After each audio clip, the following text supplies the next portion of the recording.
What actually is nonviolent communication?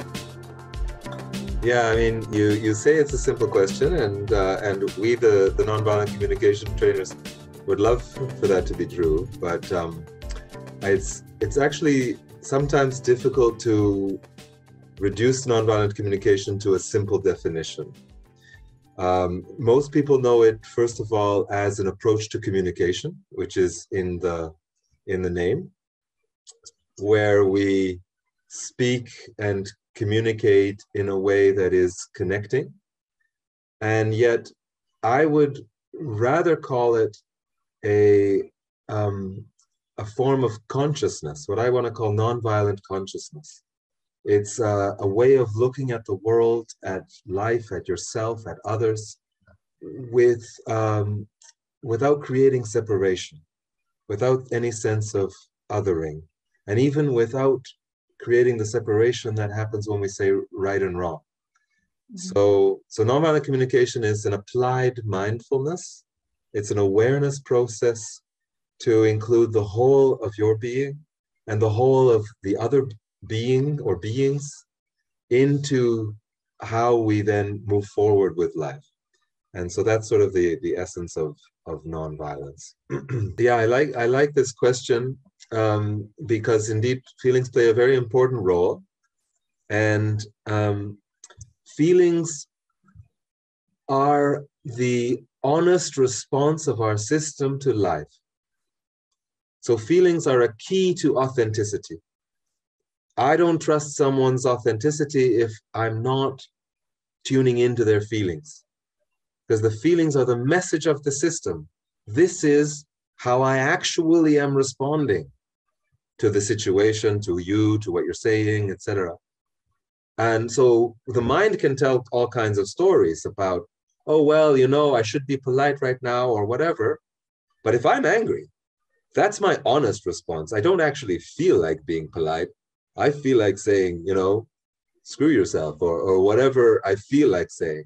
And that's my authenticity. So feelings are a truth in a way that the mind not necessarily is. If the mind is a what I like to call a genuine translator of the rest of our being, then the mind also can participate in truth. But the feelings are always a truth. And more than that, the feelings give us access to whatever matters to us. They are the keys, the gateways to our needs, or another way of saying that is to whatever is important in the moment. So your feelings tell you what matters. So you spoke about this, what really matters and what are the needs. What is your experience in working since years with people and speaking in this honest way about feelings and about what really matters? What are the biggest problems and the biggest or greatest needs of people in general? Do you have any clue about this? Let's say spiritual people. That is actually the sort of the focus of living compassion, which is kind of connected to, inspired by nonviolent communication, and yet has a focus on this inner relationship, our relationship with ourselves. And this is also my focus when I teach nonviolent communication. I sometimes call it inner NVC, because I find it, in fact, the most important place to start. I would even say, as long as there is inner violence, it will, when we cross certain thresholds, come out as external violence. And when there's no inner violence, then external violence disappears just by itself. So indeed, we all have an inner critic. We all have a voice, which I call the more voice. You should be more beautiful, more money, more strong, more intelligent, more, I don't know what, confident, like, you know, we all have such a voice. And that voice often shows up violently, telling us basically you're not good enough, what you do isn't okay, etc.